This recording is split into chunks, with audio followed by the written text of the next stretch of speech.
എൻ്റെ പേര് മഞ്ജിമ രവികുമാർ. ഞാൻ കാസമിയമോർ എന്ന് പറഞ്ഞ homemakers multi brand store നടത്താണ്.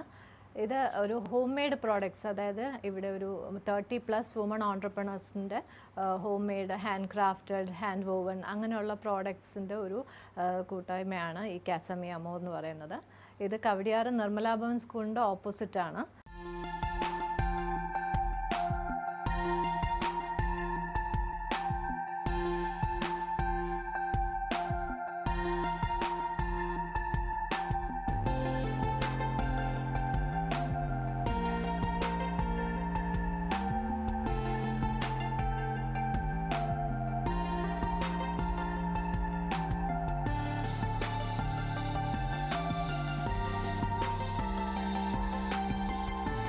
എന്നെക്കുറിച്ച് പറയുകയാണെങ്കിൽ, ഞാൻ ജനിച്ചതും വളർന്നതും ഒക്കെ ട്രിവാൻഡ്രത്താണ്. എൻ്റെ അച്ഛൻ എൻജിനീയറാണ്, അമ്മ ഹൗസ് വൈഫ്. അങ്ങനെ എനിക്കൊരു ചേച്ചി, ഒരു അനിയനുണ്ട്. പിന്നെ എൻ്റെ ഹസ്ബൻഡ് മർച്ചൻ്റ് നേവിയിലെ ക്യാപ്റ്റനാണ്. 2 കുട്ടികളുണ്ട്. ഞാൻ ഇത് തുടങ്ങുന്നത്, ഞാൻ ആക്ച്വലി ഇവിടെ സ്കൂളിംഗ് ഒക്കെ ട്രിവാൻഡ്രത്ത് നിർമ്മലാ ഭവൻ സ്കൂളിലായിരുന്നു. പിന്നെ BCom കഴിഞ്ഞിട്ട് എനിക്ക് 15 ഇയേഴ്സ് ഞാൻ മെഡിക്കൽ ട്രാൻസ്ക്രിപ്ഷൻ ഫീൽഡിൽ വർക്ക് ചെയ്യായിരുന്നു. അത് കഴിഞ്ഞ് ഒരു ഗ്യാപ്പ് വന്നിട്ട് ഞാൻ പിന്നെ ഈ കൊറോണയുടെ ടൈമിൽ ഒരുപാട് പേര് ഈ ബേക്കിംഗ്, കുക്കിംഗ് ഒക്കെ ചെയ്തവരുണ്ട്. അതുപോലെ തന്നെ ഞാനും ഒരു ബേക്കർ ആവുന്നത് കൊറോണയുടെ ടൈമിലാണ്. ഞാൻ വീക്കെൻഡ് ഡെലിക്കസീസ് എന്ന് പറഞ്ഞിട്ട് ബിരിയാണി, പിസ്സ, ഇറ്റാലിയൻ ലസാനിയ ഇതൊക്കെ ഉണ്ടാക്കിയിട്ട് കൊടുക്കുമായിരുന്നു. പിന്നെ കുക്കീസാണ് എൻ്റെ മെയിൻ ഇത്. എൻ്റെ ഒരു ഫേവറേറ്റ് ഡിഷ് എന്ന് പറയുന്നത് എനിക്ക് കുക്കീസാണ്. അപ്പോൾ അതിൽ നിന്നാണ് എനിക്ക് കുക്കീസ് എല്ലാവർക്കും എങ്ങനെ എത്തിച്ചു കൊടുക്കണം എന്നറിയില്ല. ഇപ്പം കുക്കീസിന് വേണ്ടിയിട്ട് നമുക്കൊരു ഷോപ്പ് തുടങ്ങാനും കഴിയില്ല. അപ്പം അങ്ങനെ ആണ് ഈ ഒരു കോൺസെപ്റ്റിനെ കുറിച്ച് ഞാൻ ആലോചിക്കുന്നത്. അതായത് കുറച്ച് എന്തെങ്കിലും ഒരു ചെറിയൊരു പ്രോഡക്റ്റ് ഉള്ളവർക്ക് എങ്ങനെ അത് സെല്ല് ചെയ്യാം, അങ്ങനെ ഒരു സ്പേസ് എന്നുള്ളൊരു കോൺസെപ്റ്റിനെ കുറിച്ച് തിങ്ക് ചെയ്യുന്ന ആ ടൈമിലാണ്. അങ്ങനെയാണ് ഞാൻ ഒരുപാട് പേരെ അപ്രോച്ച് ചെയ്ത്, അങ്ങനെ ഈ ഹോം മെയ്ഡ്, ഹാൻഡ് മെയ്ഡായിട്ട് ചെയ്യുന്നവരെയൊക്കെ കണ്ട് അങ്ങനെയൊക്കെയാണ് ഈ കാസമിയമോർ എന്നുള്ളൊരു ഐഡിയ വരുന്നത്. കാസമിയമോർ ഒരു സ്പാനിഷ് പേരാണ്. എല്ലാവരും ചോദിച്ചിട്ടുണ്ട് എന്താ ഈ ഒരു പേരെന്ന്. പെട്ടെന്ന് ആർക്കും പറയാൻ പറ്റുന്ന ഒരു പേരല്ല എന്ന് ഞാൻ അറിഞ്ഞിട്ടുണ്ട്. പക്ഷേ ഇത് സ്പാനിഷ് നെയിമാണ്. മൈ ലവ്ലി ഹോം, അതായത് എൻ്റെ സുന്ദര ഭവനം എന്ന് പറയുന്നത്. അതായത് ഒരുപാട് പേരുടെ ഹോം എന്ന് പറയുന്ന ഒരുപാട് പേരുടെ ഒരു പ്രയത്നം ഇതെല്ലാം ഉള്ള ഒരു സ്ഥലമാണല്ലോ. അങ്ങനെ ഒരു കോൺസെപ്റ്റാണ് ഈ ഒരു പേരിന് കാരണം. അങ്ങനെ ഇത് തുടങ്ങുന്നത് ഡിസംബർ 2022 ഇത് ഫസ്റ്റ് ഇനോഗ്രേഷൻ ചെയ്യുന്നത്. അത് ആക്ച്വലി ഞാനത് ഇനോഗ്രേഷന് മുന്നേ ആയിട്ട് മഹിമ എന്ന് പറഞ്ഞൊരു പരിപാടിയിലാണ് ഇത് ആദ്യമായിട്ട് ഇൻട്രൊഡ്യൂസ് ചെയ്യുന്നത്. അവിടെ വെച്ചാണ് ഞാൻ ഇങ്ങനെ ശാലിൻ ചേച്ചിയെ പരിചയപ്പെടുന്നതും പിന്നെ അവിടെ നിന്നാണ് കുറച്ച് പേരെ പരിചയപ്പെട്ട അങ്ങനെ ഇനോഗ്രേഷൻ ഈ ഡിസംബർ 20ന് 2022 ഫസ്റ്റ് ഇയർ, ഇപ്പം ഈ 24 ഫസ്റ്റ് ഇയർ ആനിവേഴ്സറി സെലിബ്രേറ്റ് ചെയ്യുകയാണ്. അങ്ങനെ തുടങ്ങിയപ്പം ഒരു 5 ഓൺട്രപ്രണേഴ്സേ ഉണ്ടായിരുന്നുള്ളൂ. 5 പേരെ കൊണ്ട് തുടങ്ങിയതാണ്. ഇപ്പോൾ ഒരു 30+, അതായത് ഇപ്പോൾ ഒരു നിയർലി 40+ വുമൺ ഓൺട്രപ്രണേഴ്സ് ഉണ്ട് ഇവിടെ. സാരി ചെയ്യുന്നവരുണ്ട്, സാരി പെയിൻറ്റിങ്, മ്യൂറൽ പെയിൻറ്റിങ് ചെയ്യുന്നവരുണ്ട്. പിന്നെ ടെറാക്കോട്ട ജ്വല്ലറി, ബീഡ്സ് ജ്വല്ലറി, പിന്നെ കുട്ടികളുടെ ക്ലിപ്സ്, ഹെയർ ആക്സസറീസ്, പിന്നെ പിക്കിൾസ്, ഹോം മെയ്ഡ് പിക്കിൾസ് ചെയ്യുന്നുണ്ട്. അങ്ങനെ ഒരുപാട് വെറൈറ്റി. പിന്നെ ബെഡ്ഷീറ്റ്സ്, പിന്നെ കോസ്മെറ്റിക്സ് ഉണ്ട്. അങ്ങനെ കോസ്മെറ്റിക്സ് ഒരുപാട്. ലൈക്ക് എനിക്കിപ്പം ഇതിൽ എവറിത്തിങ് അണ്ടർ വൺ റൂഫ് എന്നുള്ളൊരു തിങ്കിങ് ആണ്, എല്ലാം കൊണ്ടുവരിക എന്നുള്ള ഒരു ഇതിലാണ് ഇത് സ്റ്റാർട്ട് ചെയ്തത്. ഇപ്പോൾ ഓൾമോസ്റ്റ് നമുക്ക് എല്ലാം ഉണ്ടെന്ന് വേണം പറയാം. കാരണം ബെഡ്ഷീറ്റ്സ് ഉണ്ട്, അങ്ങനെ ഒരുപാട് ഹാൻഡ് മെയ്ഡ് സോപ്സ് ഉണ്ട്. ഇവിടെ വേറൊരു കാര്യം പറയാനുള്ളത്, നമ്മൾ ഈ കുറച്ച് ക്യാൻസർ സർവൈവേഴ്സ് ഉണ്ട്, അവരെ സപ്പോർട്ട് ചെയ്യാൻ വേണ്ടിയിട്ട് അവർ ചെയ്യുന്ന ഒരു പ്രോഡക്റ്റും ഇവിടെയുണ്ട്. അപ്പോൾ അങ്ങനെ എല്ലാവരെയും സപ്പോർട്ട് ചെയ്ത് ഇത് തുടങ്ങിയ സമയത്ത് എൻ്റെ ഒരു തിങ്കിങ് എന്ന് പറഞ്ഞാൽ, നമ്മൾ അങ്ങോട്ടും ഇങ്ങോട്ടും സപ്പോർട്ട് ചെയ്താലേ നമുക്ക് ഇപ്പോഴത്തെ കാലത്ത് ഈ കൊറോണയിൽ പഠിച്ചതാണത്, അങ്ങോട്ടും ഇങ്ങോട്ടും സപ്പോർട്ട് ചെയ്താലേ നമുക്ക് മുന്നോട്ട് പോകാൻ പറ്റുള്ളൂ എന്നുള്ളത്. അങ്ങനെയാണ് ഈ ഒരു തിങ്കിങ് ഉണ്ടാവുന്നത്.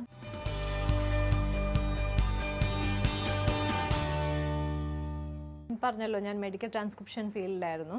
അത് ആക്ച്വലി ഞാൻ BCom കഴിഞ്ഞ ഉടനെ തന്നെ ആ ടൈമിൽ IT ഒക്കെ ഇങ്ങനെ ഭയങ്കര ബൂമായിരുന്ന സമയത്താണ്. അപ്പോൾ ടെക്നോ പാർക്കിൽ ജോലി കിട്ടുക എന്ന് പറഞ്ഞാൽ അതൊരു വലിയ കാര്യമാണ്. അപ്പോൾ അങ്ങനെയാണ് ഞാൻ അവിടെ ട്രെയിനറായി, മെഡിക്കൽ ട്രാൻസ്ക്രിപ്ഷനിസ്റ്റായി, പിന്നെ എഡിറ്ററായി, പ്രൂഫ് റീഡറായി 6 വർഷം ടെക്നോ പാർക്കിൽ. അത് കഴിഞ്ഞ് പൂനെയിൽ പോയി. അങ്ങനെ ഒരു 13 ഇയേഴ്സ് ഞാൻ വർക്ക് ചെയ്യായിരുന്നു. പിന്നെ കല്യാണം കഴിഞ്ഞ് കുട്ടികളൊക്കെ ആയപ്പം ഹസ്ബൻഡ് മർച്ചൻ്റ് നേവിയിൽ ക്യാപ്റ്റനാണ്. അപ്പോൾ എനിക്ക് കുട്ടികളൊക്കെ എന്നെ നീഡഡ് ആണെന്നുള്ളൊരു തിങ്കിങ് ആയപ്പോഴാണ് ഞാൻ ആ ഒരു ജോബ് വിട്ടത്. എനിക്കൊരു കരിയർ ബ്രേക്ക് വേണമെന്ന് തോന്നി.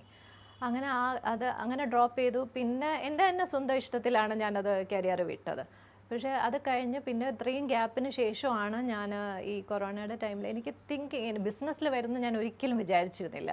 കാരണം ബിസിനസ് എന്നെ കൊണ്ട് പറ്റും. ഞാൻ കുറച്ചൊരു ഇൻട്രോവേർട്ടായിട്ടുള്ള ഒരു പേഴ്സണാണ്. അധികം സംസാരിക്കുക എന്നൊക്കെ ഉള്ളത് വളരെ ബുദ്ധിമുട്ടാണ്. എന്നെ കൊണ്ട് ഞാൻ മാക്സിമം ഹാർഡ് വർക്ക് ചെയ്യും. എനിക്ക് ഹാർഡ് വർക്ക് ചെയ്യാൻ ഒരു ബുദ്ധിമുട്ടുമില്ല. പക്ഷേ വർത്തമാനം പറയാമെന്ന് പറയുന്നത് എനിക്ക് വളരെ ബുദ്ധിമുട്ടുള്ള കാര്യമാണ്. അപ്പോൾ ബിസിനസ്സിൽ വരുന്നത് ഞാൻ ഒരിക്കലും വിചാരിച്ചതേ അല്ല. കോവിഡിൻ്റെ ടൈമിൽ ഞാൻ ഫാമിലിക്കാണ് ആദ്യം ഫുഡെല്ലാം ഇങ്ങനെ ഉണ്ടാക്കി കൊടുക്കാൻ തുടങ്ങിയത്. അപ്പോൾ അവർ ഇങ്ങനെ പറഞ്ഞിട്ടാണ് ഞാൻ പുറത്തും ഓർഡർ എടുക്കാം എന്നുള്ളൊരു തിങ്കിങ് ആയി. അങ്ങനെ Friday, Saturday, Sunday weekend delicacies എന്ന് പറഞ്ഞിട്ട് അങ്ങനെ ഫസ്റ്റ് ടൈം ആദ്യമായിട്ട് ഞാൻ ബിസിനസ്സിലോട്ട് ഇറങ്ങുന്നത് അതിൽ നിന്നാണ്. അങ്ങനെ ഞാനൊരു പേര് കണ്ടുപിടിച്ചാണ് ഈ ടീം ഹോം മെയ്ഡ് ഡെലിക്കസീസ് എന്ന് പറഞ്ഞിട്ട്. ടീം എന്ന് പറയുന്നത് എൻ്റെ ഫാമിലി തന്നെയാണ്. പിന്നെ അത് കഴിഞ്ഞ് കുക്കീസ് മിയാമോർ കുക്കീസ് എന്നാണ്, മൈ ലവ് കുക്കീസ് എന്നുള്ള ഇതിൽ. അങ്ങനെയാണ്, അതായിരുന്നു എൻ്റെ ഫസ്റ്റ് സ്റ്റെപ്പ് ബിസിനസ്സിലോട്ട്. പിന്നെ അതിൽ എനിക്ക് കുറച്ചുകൂടെ കോണ്ടാക്ട്സ് വേണം.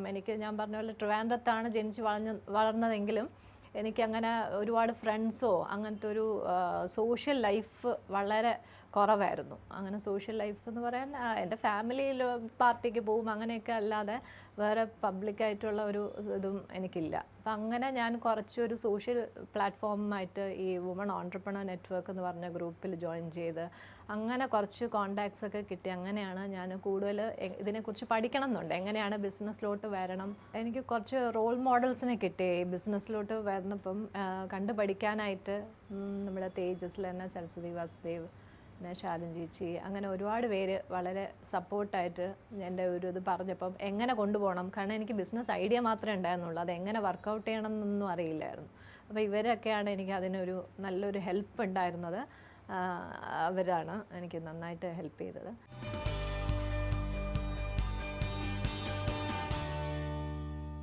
ഞാൻ ഒരുപാട് വുമൺ ഓൺട്രപ്രണേഴ്സിനെ ചേർത്ത് പിടിക്കാൻ തീരുമാനിച്ചത് എന്നെപ്പോലെ തന്നെ പുതിയതായിട്ട് വന്നവർക്ക് എങ്ങനെ ഒരു ബിസിനസ്സിലോട്ട് വരണം എന്നോ അങ്ങനെ അറിയാത്തവരുണ്ടല്ലോ. അപ്പോൾ അവർക്ക് വേണ്ടിയിട്ട് നമുക്ക് ചെയ്യാൻ പറ്റുന്ന അത് മാത്രമല്ല, നമ്മൾ ഇതിൽ കുറേ ആർട്ട് വർക്ക്ഷോപ്സ് എന്ന് വെച്ചാൽ ആർട്ട് കുറച്ചുകൂടെ ആൾക്കാരിൽ എത്തിക്കണം എന്നുള്ള ഒരു ഇതുകൊണ്ട് നമ്മളിവിടെ art workshops, art and craft, പുതിയ ആർട്ട് പലർക്കും പഠിക്കാൻ വേണ്ടിയിട്ട് റെസിൻ വർക്ക്ഷോപ്സ്, അങ്ങനെയൊക്കെ കുറേ ആർട്ടിന് വേണ്ടിയിട്ട് ഇവിടെ ഒരു സ്പേസ് പ്രൊവൈഡ് ചെയ്യുന്നുണ്ട്. കാസമിയമോർ അവരുമായിട്ട് കൊളാബറേറ്റ് ചെയ്യുന്നുണ്ട്. അപ്പം ഇവിടെ പ്യുവർലി ബിസിനസ് മാത്രമല്ല, എല്ലാവരെയും സപ്പോർട്ട് ചെയ്യാൻ വേണ്ടിയിട്ടാണ് മെയിൻലി ഇത് തുടങ്ങിയത്.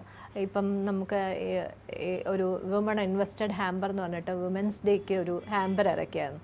അത് വളരെ എല്ലാവർക്കും അന്വേഷിച്ചാൽ അറിയാം, വളരെ ബഡ്ജറ്റ് ഫ്രണ്ട്ലി ആയിട്ട്. നമ്മളിതിൽ ഒരു പ്രോഫിറ്റും അല്ല, എല്ലാവരിലും എത്തിക്കുക. ഓരോരുത്തരുടെയും ഹാർഡ് വർക്ക് എന്ന് വെച്ചാൽ അവർ ചെയ്യുന്ന ഇതിന് ഹാർഡ് വർക്കിന് വേണ്ടിയിട്ട് എല്ലാവരിലും എത്തിക്കുക എന്നുള്ളൊരു തിങ്കിങ്ങോടെയാണ് നമ്മൾ ഇത് തുടങ്ങിയിരിക്കുന്നത്, വുമൺ ഇൻവെസ്റ്റഡ് ഹാമ്പർ.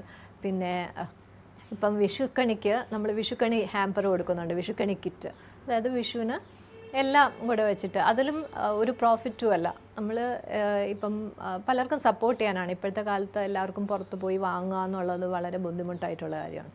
അപ്പോൾ അത് നമുക്ക് അവരിൽ എത്തിച്ചു കൊടുക്കുക എന്ന് പറഞ്ഞാൽ അതൊരു വലിയൊരു ഹെൽപ്പാണ്. അങ്ങനെ കഴിഞ്ഞ വർഷം നമ്മളിത് ചെയ്തു, അത് നല്ല സക്സസ് ആയിരുന്നു. അങ്ങനെയാണ് ഇപ്രാവശ്യവും വിഷുക്കണിയുടെ ഇത് ചെയ്യുന്നത്. അപ്പോൾ ടോട്ടലി ശരിക്കും പറഞ്ഞാൽ നമ്മളിത് പ്യുവർലി ബിസിനസ് അല്ല, എല്ലാവരെയും സപ്പോർട്ട് ചെയ്ത് വുമൺ ഓൺട്രപ്രണേഴ്സിനെ, വുമണിനെ മാത്രമല്ല എല്ലാവരെയും സപ്പോർട്ട് ചെയ്തുകൊണ്ട് ആണ് ഈ കാസമിയമോർ മുന്നോട്ട് പോകുന്നത്. ഇവിടെ സ്പേസ് കൊടുക്കുക എന്ന് പറഞ്ഞല്ലോ. ഇപ്പം അതെങ്ങനെയെന്ന് വെച്ചാൽ ഒരു ഷെൽഫ് സ്പേസാണ്, മന്ത്ലി റെൻറ്റ് എന്നുള്ളൊരു ബേസിലാണ് തുടങ്ങിയത്. സ്റ്റാർട്ടിങ് എല്ലാവരും പറഞ്ഞ പോലെ സ്റ്റാർട്ടിങ്ങിൽ 500 എന്നുള്ളൊരു സ്പേസിലാണ് നമ്മൾ ഇപ്പോഴും. അതിൽ ഒരു പ്രോഫിറ്റ് അങ്ങനെ ഒരുപാട് നമ്മൾ അതിൽ നിന്ന് വാങ്ങുന്നില്ല. പിന്നെ ഒരു ബിസിനസ് ആകുമ്പോൾ നമുക്ക് അതിൻ്റേതായ എക്സ്പെൻസ് ഉണ്ട്. ഇലക്ട്രിസിറ്റി ബില്ല്, പിന്നെ റെൻറ്റ്. ഇതൊരു റെൻറ്റഡ് സ്പേസ് ആണ്, വാടകയ്ക്ക് എടുത്തിരിക്കുന്ന സ്ഥലമാണ്.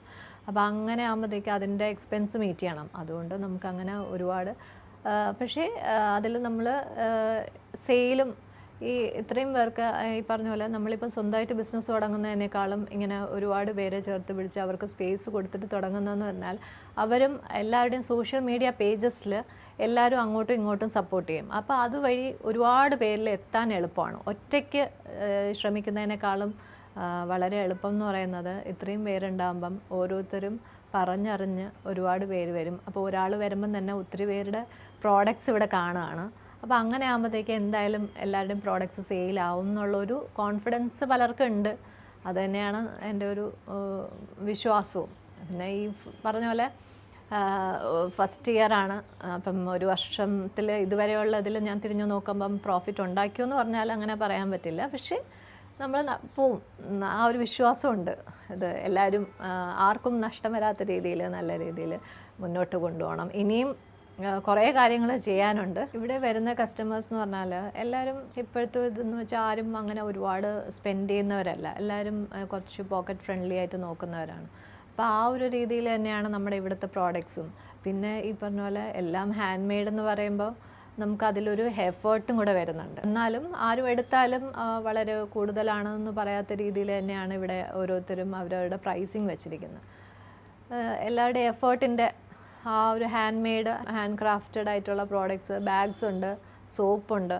പിന്നെ ഈ പറഞ്ഞ പോലെ ജ്വല്ലറി ടെറാക്കോട്ടയിൽ ഉണ്ടാക്കുന്നതാണ്. ടെറാക്കോട്ടയുടെയൊക്കെ കോസ്റ്റ് എന്ന് പറയുന്നത് ഇവിടെ ഉള്ള ട്രിവാൻഡ്രത്തോ എവിടെയുള്ളവർക്കാണെങ്കിലും അറിയാം എത്ര വരും.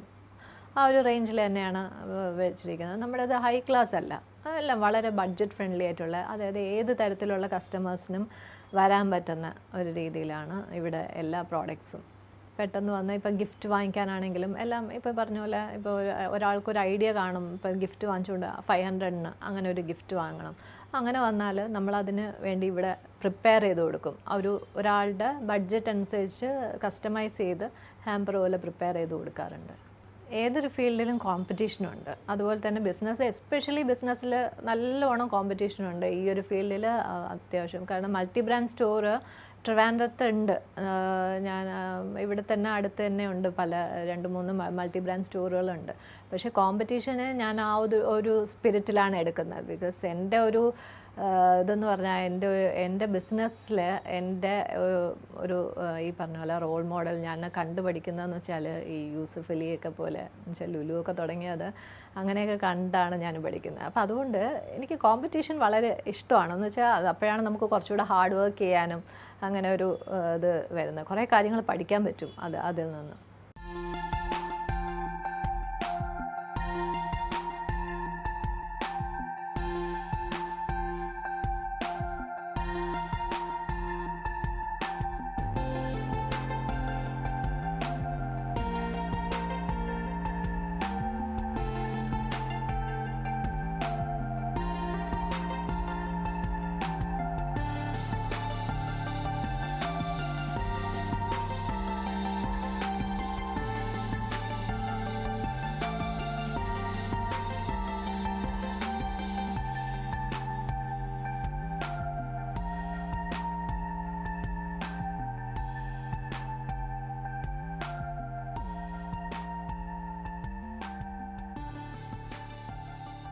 ഇത് തുടങ്ങുന്ന സമയത്ത് എനിക്ക് ഐഡിയ ഉണ്ടായിരുന്നുള്ളൂ, ഇങ്ങനെ ഒരുപാട് എനിക്ക് തിങ്കിങ് ഉണ്ടായിരുന്നു. അത് ഞാൻ ഈ ഒരു ഇൻറ്റീരിയർ തന്നെ പ്ലാൻ ചെയ്ത സമയത്ത് ഓരോ പ്രോഡക്ട്സ് ഇങ്ങനെ വരണം, ഓരോ സ്പേസ് ഒക്കെ പ്ലാൻ ചെയ്താണ് വെച്ചത്.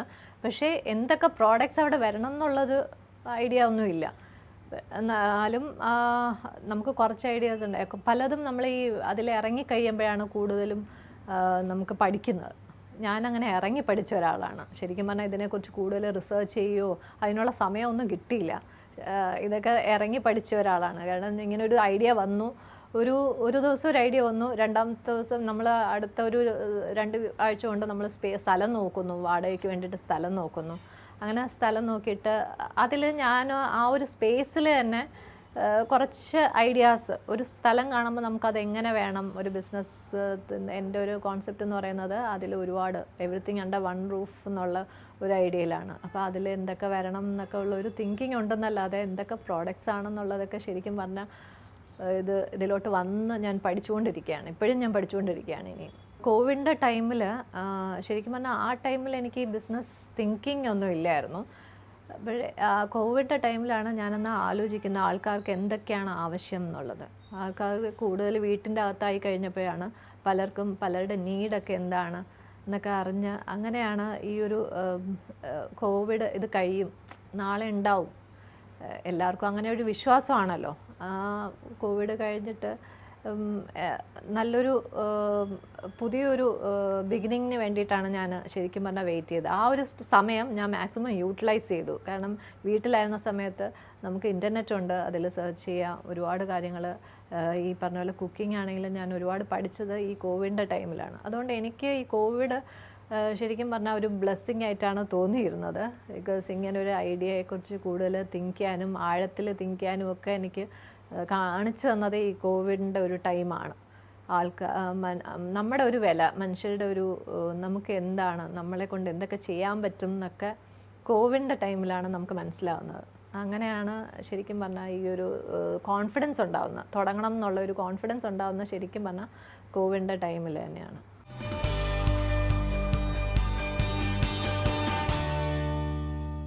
തുടങ്ങുന്ന സമയത്ത് സ്ത്രീകളാണ് എല്ലാവരും ഒരുമിച്ചിരുന്ന വഴക്കുണ്ടാവും എന്നൊക്കെ ഉള്ളൊരു തിങ്കിങ് ആണ് മലയാളികൾക്ക്. പെണ്ണുങ്ങൾ ഒരുമിച്ച് കൂടിയ പ്രദൂഷണം അങ്ങനെ.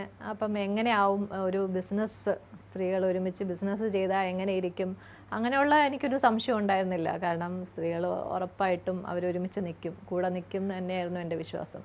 അതുപോലെ തന്നെ എനിക്ക് തുടക്കത്തിൽ തന്നെ എന്നെ ആർക്കും അറിയില്ല. ഞാൻ പറഞ്ഞില്ലേ, ഞാൻ ബിസിനസ് എന്നുള്ള ഒരു ബാക്ക്ഗ്രൗണ്ടിൽ നിന്നും അല്ല വന്നത്. അപ്പം പെട്ടെന്ന് ഞാനിങ്ങനെ ഒരു ബിസിനസ് തുടങ്ങുന്നു എന്ന് പറഞ്ഞ് ഞാൻ ഒരുപാട് പേരെ ആദ്യം അങ്ങോട്ട് കോൺടാക്റ്റ് ചെയ്തത്.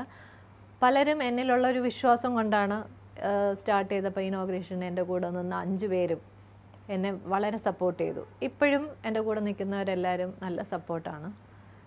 അതൊരു ഭാഗ്യം തന്നെയാണ്. പിന്നെ അത് ഈ പറഞ്ഞ പോലെ അതൊരു നമ്മൾ എടുക്കുന്ന ഒരു കോൺഫിഡൻസ് ആണ് ഈ എല്ലാവരും ഒരുമിച്ച് നിൽക്കുക എന്നുള്ളത്.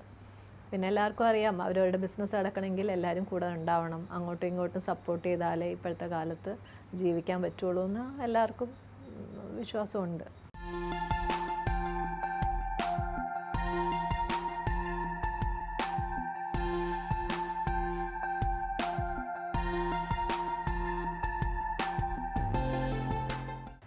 ഇപ്പോൾ എല്ലാ തരത്തിലുള്ള പ്രോഡക്ട്സും ഉണ്ട്. ഇനി ഞാൻ നോക്കുന്നത് നമുക്ക് ഇവിടെ ഇല്ലാത്ത പുതിയ തരം, അതായത് പുതിയതായിട്ട് ഹാൻഡ് മെയ്ഡായിട്ടുള്ള ഒരുപാട് വെറൈറ്റി ആയിട്ടുള്ള പ്രോഡക്ട്സ് കൊണ്ടുവരണം എന്നാണ്. അത് ഈ പറഞ്ഞ പോലെ ട്രിവാൻഡ്രത്തോ കേരളത്തിൻ്റെ അകത്തോ പുറത്തുനിന്നും ഒക്കെ നോക്കണം എന്നാണ് എൻ്റെ ഒരു ആഗ്രഹം. അങ്ങനെ ഞാനിപ്പോൾ നോക്കുന്നുണ്ട്. പുറത്തുനിന്നുമൊക്കെ പല രീതിയിലുള്ള ഹാൻഡ് മെയ്ഡായിട്ടുള്ള ഒരുപാട് പേരുടെ കഴിവുകൾ നമുക്ക് ഇതിലൂടെ കൊണ്ടുവരണം എന്നുണ്ട്. കാരണം ഇപ്പോൾ തന്നെ പലരുടെയും ക്രിയേറ്റീവ്സും പലരുടെയും ഒരു ഹാർഡ് വർക്കാണ് ഇവിടെ ഇരിക്കുന്ന ഓരോ പ്രോഡക്ട്സിനും ഇവിടെ ഓരോ സ്റ്റോറി ഉണ്ട് പറയാനായിട്ട്. അതുപോലെ ഒരുപാട് പല വെറൈറ്റി കൊണ്ടുവരാനാണ്, റിപ്പീറ്റഡ് ആയിട്ടുള്ളതല്ല, പല പുതിയ വെറൈറ്റീസും കൊണ്ടുവരാനാണ് എൻ്റെ ഒരു ആഗ്രഹം. ഓരോ ദിവസവും പുതിയ ഐഡിയാസ് വരണം എന്നാണ് എൻ്റെ ഒരു, ഈ പറഞ്ഞല്ലോ ഞാനിപ്പം കാസമേമ ഒരു ഷോപ്പ് മാത്രമല്ല, ഇവിടെ വർക്ക്ഷോപ്സ് നടത്തുന്നുണ്ട്, സമ്മർ ക്യാമ്പ് നടത്തുന്നുണ്ട്, പിന്നെ ഓരോ ഇവൻറ്റ്സ് ഈ ചിൽഡ്രൻസ് ഡേ അങ്ങനെ ഓരോ പ്രോഗ്രാംസ്, വാലൻറ്റൈൻസ് ഡേ അങ്ങനെ ഓരോ പ്രോഗ്രാംസ് നടത്താനും സ്പേസ് കൊടുക്കുന്നുണ്ട്. അപ്പം എല്ലാ അർത്ഥത്തിലും പല രീതിയിലുള്ള ഇതും കഴിവുകളും ഇവിടെ കൊണ്ടുവരണം എന്നാണ്. പിന്നെ കുറച്ചുകൂടെ എക്സ്പാൻഡ് ചെയ്യണമെന്നുണ്ട്, കുറച്ചുകൂടെ സ്പേസ് എക്സ്പാൻഡ് ചെയ്യണമെന്ന്. അങ്ങനെ ഒരുപാട് ഐഡിയാസ് ഉണ്ട്. ഓരോ ദിവസവും ഓരോ പുതിയ ഐഡിയകളാണല്ലോ. ബിസിനസ് എന്ന് പറയുന്നത് കാലത്തിനൊത്ത് നമ്മൾ ഓടണം, സഞ്ചരിക്കണം എന്നാണല്ലോ. അപ്പോൾ അതുപോലെ നമ്മൾ ഓരോ മാറ്റങ്ങളും നമ്മൾ ആ ഒരു രീതിയിൽ സ്വീകരിക്കണം. അതായത് ഓരോ ട്രെൻഡ് അനുസരിച്ച് മാറിക്കൊണ്ടിരിക്കണം. അങ്ങനെ പുതിയ പ്രോഡക്ട്സ്, ഇപ്പം ഫാഷൻ അനുസരിച്ച്, ഇപ്പം ഓരോരുത്തരുടെ ടേസ്റ്റ് അനുസരിച്ച് അതിന് നമ്മൾ എപ്പോഴും അപ്ഡേറ്റഡ് ആയിരിക്കണം. സോഷ്യൽ മീഡിയയിലാണെങ്കിലും എല്ലാത്തിലും അപ്ഡേറ്റഡ് ആയാലേ ഓരോരുത്തരുടെ ഇഷ്ടങ്ങൾ എന്താണെന്ന് മനസ്സിലാക്കി അതനുസരിച്ച് ഓരോരുത്തർക്കും അവരവരുടെ ഇത് എത്തിച്ചു കൊടുക്കാൻ പറ്റുള്ളൂ. അപ്പോൾ ഇങ്ങനെ ഇവിടെ തന്നെ പല രീതിയിൽ ഇങ്ങനെ മാറ്റങ്ങൾ വന്നുകൊണ്ടേയിരിക്കും. ഓരോ ദിവസം വരുന്നതായിരിക്കില്ല നെക്സ്റ്റ് ഡേ അങ്ങനെ പല രീതിയിലുള്ള മാറ്റങ്ങളും നമ്മളിവിടെ ഇൻവൈറ്റ് ചെയ്യുന്നുണ്ട്. ഇപ്പം വിഷുവിനും ഓരോ ഫംഗ്ഷൻ വരുമ്പോൾ ആ ഒരു രീതിയിലും പുതിയ പുതിയ പ്രോഡക്ട്സ്, പുതിയ പുതിയ ഐറ്റംസ് നമ്മളിവിടെ എത്തിക്കാറുണ്ട്. അത് പ്രത്യേകം ഹാൻഡ് പിക്ക് ചെയ്ത് അങ്ങനെ ചൂസ് ചെയ്യാറുണ്ട്.